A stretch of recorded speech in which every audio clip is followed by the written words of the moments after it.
Welcome back to the Mackem in the Middle podcast after another Sunderland game, this time on a Monday night, and it was absolutely Baltic at the Stadium Light for anyone that was brave enough to actually be there. 2-1 defeat at home to West Brom, another game that was on Sky. I think that was the 12th time so far this season that we have been on Sky. And obviously, as always, we'll get through what happened during the game, the team selection, the substitutes and whatnot, and notable omissions from the squad as well.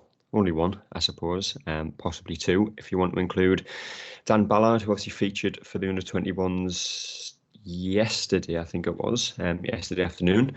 But first and foremost, John, probably a phrase that could describe quite a few games this season, Burnley, QPR, the list goes on, but a game of two halves. Yeah, very much so. First half, I think we were really good. We were sort of pressing really well and weren't letting them out. And even though I think they passed the ball well at the back, I really think we backed them into a corner, forced them into mistakes. Obviously got a deserved lead. Probably missed out with, you've got to put that down to a fantastic save, I think, from Pritchard. I think if we're going 2-0, I think the game's almost sort of won. And you're always thinking then, what are we going to be like? And then, we don't get this season many 90-minute performances, and then second half, like you say, it was totally chalk and cheese. We sat off them, and if you sit off, and we've seen the argument, any championship team you sit off, they have got the quality to do something against you, and that's exactly what we saw. For me, there's a few things there that sort of really annoyed me. Not stopping crosses. That's not just last night. That seems to be every single game that we're too. We don't deal with crosses very well. So why don't we try and shut them down? And stop the supply. That's the idea. But we don't seem to do that, and we caused our own problems. I think, don't get me wrong, West Brom were a very, even though their league position is quite low down, to me, second half they looked all right. But I think, to be fair, we let them look all right. Yeah, I think Mowbray said it after the game, and you said it just before, Michael, that West Brom are a better team than the table suggests. It was one of them games that you look at the league table, Sunderland win, they go up to 7th. West Brom, I think prior to the game, I think they were in the bottom 3. So, if you look at the league table, you think, well, that's the game you should be winning, especially at home. But with how tight the league is, you look at some of the players that West Brom have got. Grady Diangana wasn't even playing. He's, been playing Premier League football. Jed Wallace, who obviously signed for them on a free transfer. John Swift as well, two of the best players in the league, really, and they managed to get them on free transfers, albeit probably on massive wages. It was a weird game going into, because, like I say, some people will expect a win, but it was always going to be a lot tougher than some people probably imagined. Exactly, and I was very keen to emphasise this point that, don't get me wrong, I think we all fall into the trap sometimes of looking at a team's league position, and for me, and I've said, I know you guys are probably sick of me saying this, but I'll say it again, the only reason that West Brom are down there is because How's the Bacon Did You Say managed them. Only because Steve Bruce was there is the only reason that they were anywhere near the bottom 3, because the team they've got, as you've just mentioned, are not bottom 3 standards. And I think that if Steve Bruce was still there, I could have maybe backed us to beat them, but I always felt last night's game at the time of recording was going to be tougher than a lot of people said. I think, again, too many people made the simple mistake of looking at the league table and assuming that we should be beating them, because unfortunately that's not how it works. If the game ended at half time, it would have been nice. But the point is, West Brom are not, I'll be very, put it this way, West Brom for me will not be anywhere near the relegation battle in about 3 months' time. Nowhere near it. Yeah. On to the first half, John. Obviously, like we say, a game of two halves. Sunderland probably the better side in the first, and we'll get on to the second, but that was a completely different story. We started the game fairly well, moved the ball, pressing, from the front. Didn't really give West Brom any time to, find them lines of passing, which obviously was the kind of main downfall of us in the second half. But looking at the first 45 as a whole, obviously we'll get on to the goal and how that came about. But it was a pretty solid first half from Sunderland. Yeah, it was. Yeah, and you've got to have that. I think when you're playing at home, regardless of the opposition, I think it shows you if we play really, really well in the first half, that absolutely hinders them from doing anything. And obviously we'll talk about the second half. If the second half we drop off and then we let them into the game. The first half is how you want we've almost beaten ourselves by dropping off and dropping those standards. Because, like we say, the pressing was really good. I think Patterson didn't have to do too much in the first half. I thought we passed the ball around fantastically at times, and even the way we sort of like played around them. We got the penalty through our centre back. Bursting forward, making a run into the box, a good little interchange, and that's how we win the penalty. That's how stretched we had them, that we were able to release Luke O'Nien into their penalty area. And yeah, totally dominant. They could have been a little bit more clinical if we'd been a little bit more, ruthless. Or like we said, Pritchard's one was probably the turning point. You go in 2-0 up, and they're very much going to think, we've never come back. In I think it was about 90 games, they haven't come back and won from being a goal down. So two goals is obviously better than one, and that helps us in the second half. To keep it tight, pick them off, which we can do. But first half, we couldn't really have any complaints, barring the one goal, barring more goals. Sorry. Yeah, and obviously we did win that penalty, Michael. I don't think anyone can have too many questions about whether it was a foul or not. And I think that's the first penalty we've had this season. It's the first penalty we've had since Cambridge at home at the end of last year. Yeah. So I mean, it's nice. Well, I've seen. The one.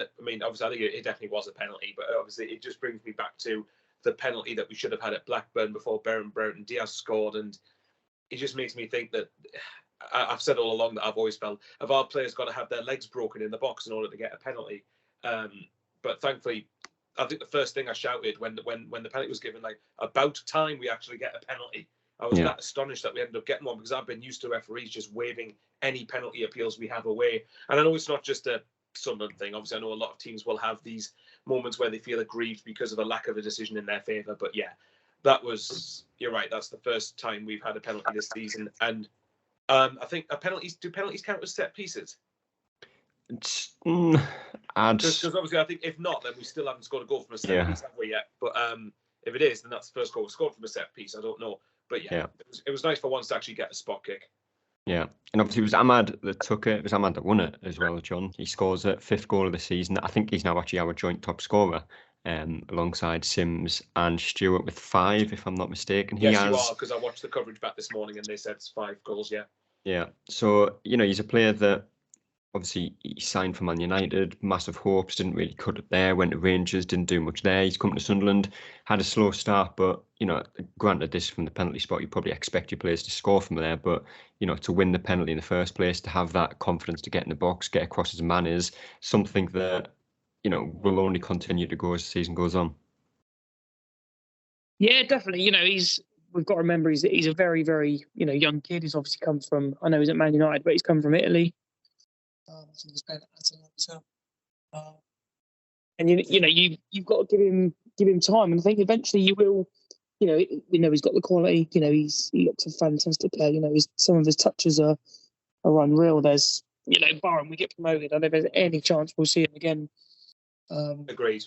Next season, which is a shame. Fall in love with a lone player and then send him off, and then probably come back and score against you and not celebrate those types of things. But he's very much a luxury player. Like Mowbray said, he's keeping out, Patrick Roberts, and it's almost a shame with, we might touch on this later, with Jack Clark almost dropping off form a little bit. We can't sort of shoot Diallo and, Patrick Roberts into the same team, with a Ross Stewart, up front or Sims up front. That's a little bit of a frustration. But yeah, in terms of Diallo, just he's probably the best player in the league at the moment. He's just fantastic, and I think the only way is up for him.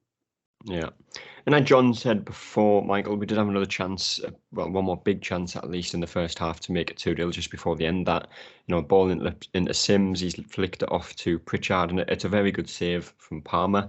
I wouldn't say it's a sitter. It's not a bad miss. It's just a very good save. But like John says there, if you go into half-time 2-0 up, it's a completely different game, because if West Brom come out how they did in the second half and we come out the way we did in the second half, if West Brom do get that first goal, it gives you that little bit of margin for error to then think, right, what do we need to change here? Let's get some subs on, let's change the game, change the shape, which we did, but we did it at 1-1, which is ultimately what cost us the game. Yeah, I mean, obviously, that big moment with Pritchard that you both alluded to, it's a big one, because I mean, and really from there, I'm disappointed that Pritchard will be disappointed he didn't score, although albeit it's a very key save. But I think on the whole, going in at half time only 1-0, obviously there's always that bit of caution, isn't there? There's always that bit of what's what I'm looking for. Next goal really changes the game at that point. And with West Brom getting the ascendancy in the second half at 1-1, then all of a sudden the game, it's a very much a 50-50 balance of which favour the game's going to go in. So I mean, have we gone in 2-0? I still wouldn't have been fully confident of winning, because I think twice we've been in 2-0 and winning 2-0 at half time, and we still haven't ended up winning the game. But yeah, I know what you mean. 2-0, especially with West Brom's record, like John said, and psychologically that would have played into it a lot more. Yeah.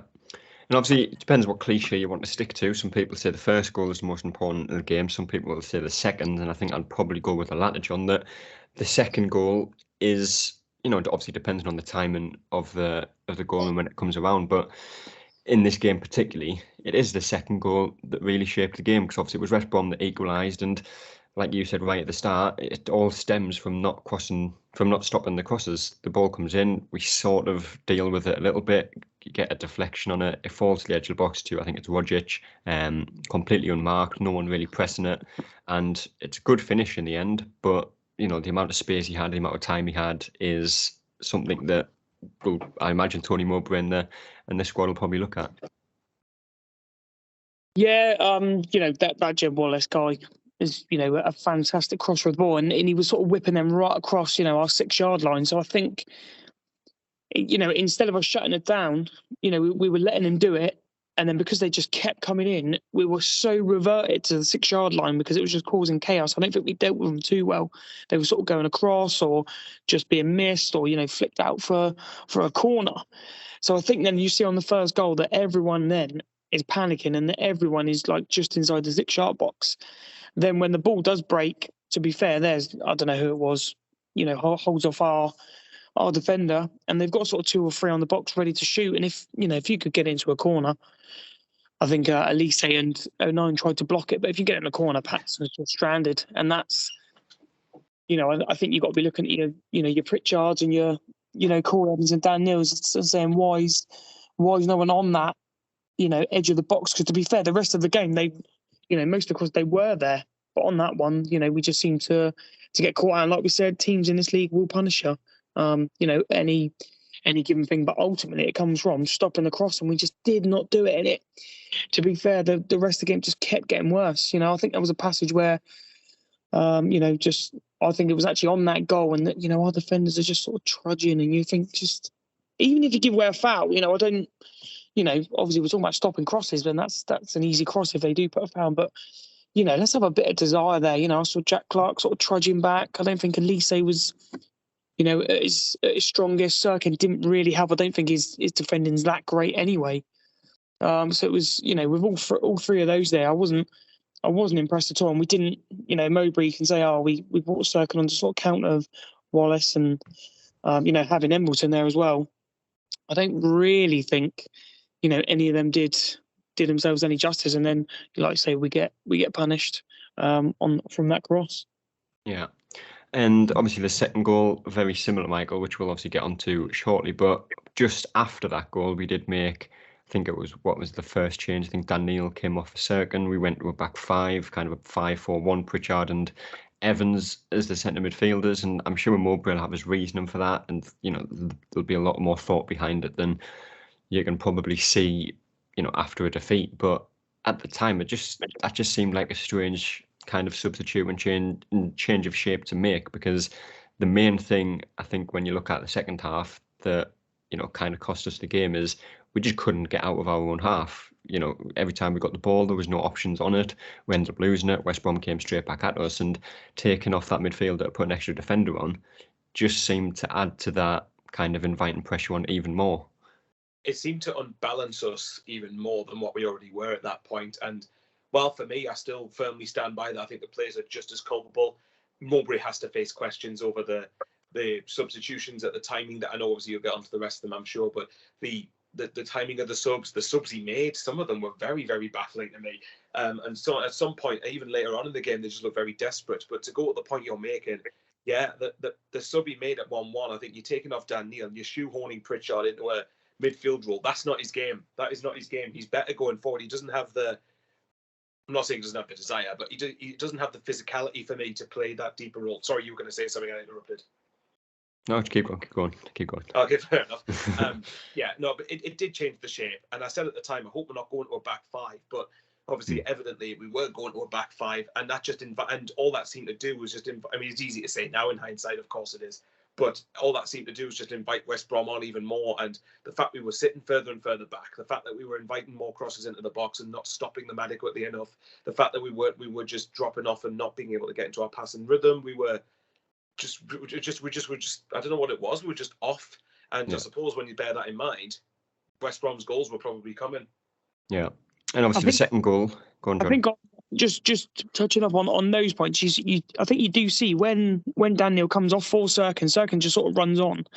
And obviously there's, because I even thought, well, maybe they'll push Elise into the middle.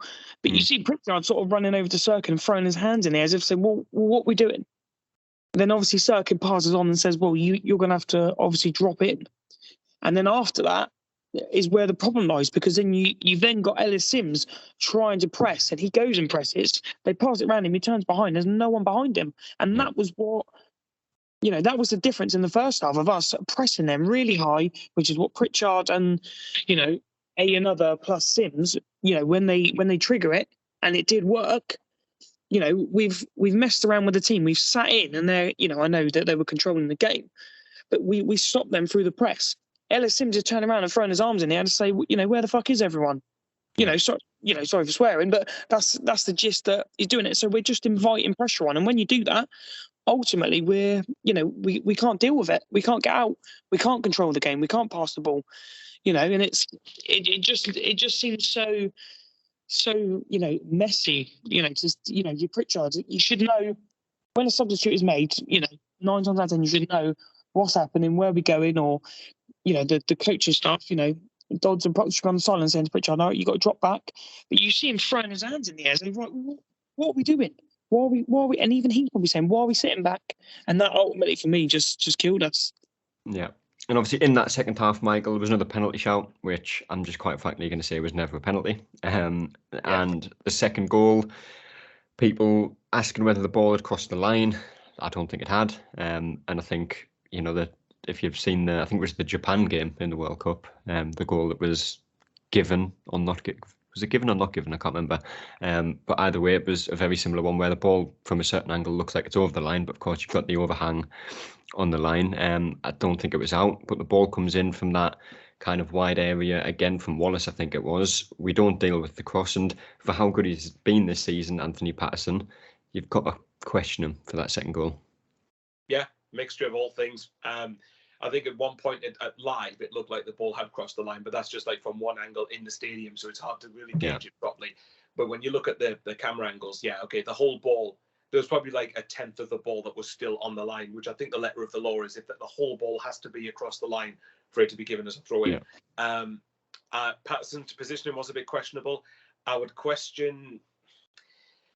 thing I would question just as much there is how come when as soon as the ball's coming in, I noticed it. I think is it Dyke or Dike? I don't know how you pronounce his name, but he had basically a free header. He basically had a free run and a free header. And while Patterson, I think, could be doing better there, certainly, in staying on his line potentially, I think I looked at all 9. I think we're just ball watching as the ball comes into the box. We're ball watching and not tracking the run of Dike properly. And he might still have won the header because he looked taller than both 09 and Bart, or at least as tall as Bart. But all round, it was just a very, very pathetic goal to concede. Yeah. Well, obviously did finish 2-1, John, and there was boos after the game, which I think was somewhat reactionary. People have their own opinions on that and whatnot, but it's still, you look at potentially missed opportunity to move up the table. We could have been 7th, and I think within a point or within 3 points of the playoffs. I think we're still 4 points away now as it is, with some favourable fixtures coming up, which we'll get onto just before we wrap it up. It's not all bad, like some people would have you believe. No, it's not all bad, but I think it's the frustrating thing, well, especially for me, is you see the first half and you see how well we dealt with West Brom, and to be fair, West Brom are what you'd call, a relatively mediocre seasoned championship team. They've got a lot of players who have played in that league, know that league, blah, blah, blah, blah. But yeah, like I said, the frustrating thing is we do it so well for 45 minutes. Why did it drop off? Why did it change? That's the frustrating thing. There's, and a lot of other factors, are in there. I thought, I think sometimes we do lack a bit more seniority type leadership. We've got so many young players in there. Is it affecting us somehow? To see out games and keep that real consistency. I think with January around the corner, I think there's some big decisions on some. We'll probably come onto the Ross Stewart thing. Obviously we need, another striker. If we're not going to play Jay Matete, then we need to get him out on loan. We need to get Trey Hume out on loan. We need to get Huggins out on loan if these players are, money's tight by all accounts. So we need to get these players out on loan so that we can bring in, some experienced players into this team, because I don't think we're far away, and it's almost, again, this is probably just me, I don't know if it's almost, when Mowbray comes out and says, well, we was in League One last year and that, and it's, yeah, that's fine. And yes, we've come a long way in a short space of time, but because we're meeting standards at some point, are we not allowed to expect, a little bit more? I definitely think if we'd have had a full strength squad, I know that doesn't always happen, I think we'd definitely be in and around the playoffs, sort of like solidified. We haven't been absolutely smashed in games, barring maybe, Burnley's second half. But even then, it was, first half we were fantastic. It's just, can we find those tweaks to the consistency and do the club really, want to push? I don't get the feeling they do. I think they still want to sit in the league, and just sort of, consolidate for maybe a season or two and build. And can we get, sort of big money for a couple of players, reinvest that, and then the club looks better sort of all round, and we're doing it the right way. It almost seems a little bit that, which is fine. But, like we say, the frustration is there for me that if we were, because we've only, I think once we've won 2 games in a row. This could have been another one. You're thinking, oh my God, even I thought yesterday we're 1-0 up. Wow, this could be 3 games. And that's quite a weird thing to think of, that, for such what we'd call a good, decent championship team, is we can't string, sort of 3 wins together. That's the frustrating thing. Again, the home form's another one. Can we not do it? We seem to be very much an away team to sit in, pick teams off and then sort of spring them. We're very good at that. But the onus on us at home for 90 minutes, we seem to struggle. I'm probably ranting a little bit here, but it's just one of those. It's just a frustrating one for me. Just to kind of add on to that, I think one of the biggest things from this, it might be down to the fact we are a younger team. The one thing that I think does definitely need to improve is the home form, because I think while on the whole, I think performances haven't been bad. Obviously second half yesterday, second half against Burnley, probably against Coventry, the first hour or so of the Cardiff game, they're the exceptions where performances have actually not been that bad. But we've only won, 3 games this season at the Stadium, and obviously 2 of them were against teams that came up with us. So. Yeah. Although, again, I don't think we're obviously all round, we're still in a decent position. But for me, that has to improve. And one thing I have noticed, and it is starting to get slightly concerning, although it's something to be wary of, I think, is that I think 4 times this season we've been ahead at half-time at the Stadium of Light, and 2 of them we've drawn and 2 we've lost. We were 1-0 up against Coventry at the break, drew. 2-0 up against QPR, drew. 2-0 up against Burnley, lost, and 1-0 up last night and lost. So that's definitely something to be wary of. But just to touch on another thing on the point John made, I think obviously Tony Mowbray's comment about the West Brom thing and League One and all that was worded poorly. I will concede that. I think a lot of people took that a bit out of context, but I do kind of get why it annoyed people. I think at the same time, is the frustration because expectations increased? For me, that might be down to it to an extent. Because I'd imagine at the start of the season, we would have, more people than not, would have snapped your hand off for the position we're in now. But I suppose expectations risen a bit because, put it bluntly, the league hasn't been that good. Yeah, that's a fair point. But we'll move on to 3 of the best, which is probably going to be a bit harder than it was last week. John, starting with you for your 3rd best from Sunderland. Oh, tough one. That It is. I'd probably go for Corey Evans. Well, I'm mainly basing this on the first half, but yeah, Corey Evans. I thought the first half was very, very good in the tackle, and I think that did break up a lot of their attacks, and we were able to win the ball back and you sort of get it forward really quick. So yeah, I'd probably go Corey Evans. Dropped off a little bit second half, but I think we would sort of what you'd call overrun, or the ball was out wide a lot, so sort of like passed him by. But yeah, certainly first half, I'd probably go Corey Evans. Yeah, Michael, the third for you. I told you before I come on, I had two of my players sorted, but I forgot to do it first, don't you? Okay, just to be different, although I think he was at fault for the winning goal to an extent, Luke O'Nien. I think Luke O'Nien is someone that just got the tackle in when he needed to, and was based on the first half, was solid enough. So I suppose if you're doing three of the best, we're basing this off the first 45 minutes, aren't we, really? Yeah, Luke O'Nien for me, but I wouldn't begrudge Corey Evans being in there, to be fair. Yeah.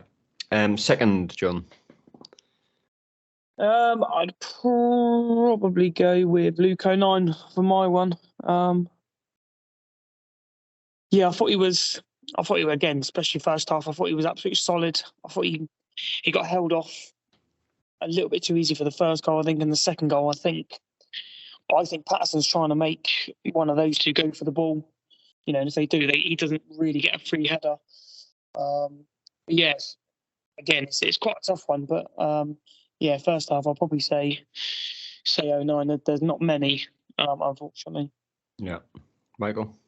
Second for me is probably Alex Pritchard. I thought Pritchard in the first half was one of his better displays as of recently. I think he was linking up play well. He was getting all about the pitch and was just trying to make that transition from midfield to attack. So maybe some popular opinion, I don't know. I can't really be bothered. But yeah, for me, Alex Pritchard, I think certainly first half was good. And second half, really, when he had to, I'm not expecting much from him when he has to play in a deeper role than he really should be. Yeah, that's fair. And last but not least, John, best player for Sunderland last night. I think for me, Amad Diallo. Obviously wins the penalty, scores the penalty, really confident one. And Harry Kane should have been watching that. We talk about Harry Kane, the second penalty. I think if Diallo wins the second penalty, it wasn't a penalty, obviously, but if it was, I'd very much expect him to go and bang that one in. But yeah, I just thought some of his touches and his runs were, like we say, an absolute class above. Again, my frustration would be second half. Why we don't just get the ball to him? It should be as soon as you get the ball down, Neil, Corey Evans, Pritchard, look for Diallo, because he was taking on 2, 3, 4 players. And if you're doing that and getting past him, which he was, someone else has got to be in space somewhere, and that's the frustrating thing. But yeah, for the majority of the game, I thought he was definitely the best player for me anyway. Yeah, and I imagine it's probably a similar story for you, Michael. You would imagine correctly. Amad Diallo certainly top, and yeah, first half was, and you can tell I can tell now when watching Diallo, when a confident Amad Diallo's playing, he's going to be one of the better players in the division, and he's just so direct. He's got good feet. He's got pace about him. Obviously, there's still things he needs to work on, but we all know that. And I suppose the main frustration for me, as alluded to what John said, but it's an unfortunate one, is that unless we get promoted, there's not a hope in hell he's here next season. And that's fair enough. He wants to be better than the Championship. So just enjoy him for the next 5-6 months while he's here. But yeah, I think Diallo, you're right, is on 5 goals now. Wouldn't bet against him finishing well into double figures if he keeps this up. Yeah, well, hopefully it is 5 or 6 months and not 5 or 6 weeks, which is a possibility. That's a good point, actually. Yes, hopefully 5-6 months then. Yeah, hopefully it is. Last but not least, obviously, Hull is the next game on Saturday. I think that's on Sky, but not on the main channel. I think it's on the red button. A game that Sunderland need to not lose in, at least, I think, is the absolute minimum from this one. Like I said right at the start, some favourable fixtures coming up. You've got Blackpool, you've got Wigan, you've got obviously Hull on Saturday.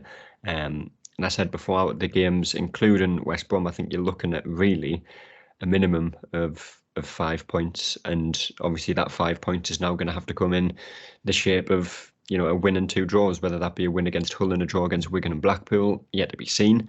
But it's going to be an interesting game to see how we react, how we play away from home compared to how we did against West Brom, whether we can put the performance in over the full 90 minutes as opposed to just the 45. But just before we do wrap up, Michael, predictions for that game? Well, obviously, we've had debates in our group chat about which games we feel we need to be getting results in. And while I said West Brom will be tricky and they won't be down there, I think Hull are much more likely to be there. So for me, I'd be more annoyed not to win this game. But it doesn't mean we will. You never know. We could get someone sent off. So a roundabout way, I'll go 3-1 Sunderland. I do, because we are better away from home. And I think Hull, is the state of things at Hull not great at the moment with ownership and stadium and all that? Or am I making that up? I couldn't tell you one way or another. Well, let's pretend they are for argument's sake. If they are, I mean, look, either way, just go and frustrate the crowd and get them edgy, like what a lot of teams try to do to us. And I think if they come at us, then I think we have got the players to pick them off. So I'll go 3-1 to us. Yeah, and John? I'll just take a win. I don't think there'll be too many goals in it. I'd like to say 1 or 2-0 Sunderland. Score probably, sort of first half and then maybe catch them on the break second half. But yeah, obviously our form is very, very patchy at the minute. And I think you're probably looking at 5 points, I would have thought. Obviously, we'd love to go and take some of these teams apart, but I don't think that's the state of play, certainly at the moment anyway. It's definitely going to be can we get a point there, pick up the win and just sort of carry on through the winter months until said players return or are sold and other players come in, shall we say. Just to quickly add as well, I think what one of you mentioned the point in the group chat, Hull have got the worst defence in the Championship, so I'd be pretty annoyed if we don't get a couple of goals in this game. Worst defence, I think we have one of the best attacks as well. And obviously Ross Stewart will hopefully be back. So I think we have the joint fourth best. Well, if you take out the top two, we've got the joint second best attack outside joint second best attack outside the top two places. Yeah. So to make it sound better, third best attack. No. Yeah. Well, okay. Fourth best. Yeah. Can I just say, in the coming games, if I could just request, if we get a corner, if the referee could kindly arrange a goal kick. A goal kick, yeah. Or a throw in, anything. Or a throw in, anything. Yeah, I think I've just given up us scoring on a set piece now. Yeah. 96 corners it is now, I think, without a goal. I think the record is, someone said Newcastle, which is ironic. I think they went something like 370 corners without a goal, I think, over 2.5 years, which is... Careful, Newcastle, we're coming for that record. We are. There's another trophy in the bag. But that game, like always, 3 o'clock on, well, not like always, because our games always seem to get moved, but unlike normal, I suppose, 3 o'clock kickoff on Saturday, away to Hull. We'll have a podcast out on the Sunday discussing what happened in that game. Hopefully the return of Ross Stewart, which was supposed to be West Brom, whether he was going to feature on the bench or not, but that did come a little bit too soon for him, so hopefully we see him back for that game. And like I said right at the start, Dan Ballard obviously featured for under-21s recently, so whether he features at all in the matchday squad come Saturday is yet to be seen. But like I said, we'll be back to discuss everything about that game not long after it has finished. But until then, we will see you later. That's all, folks.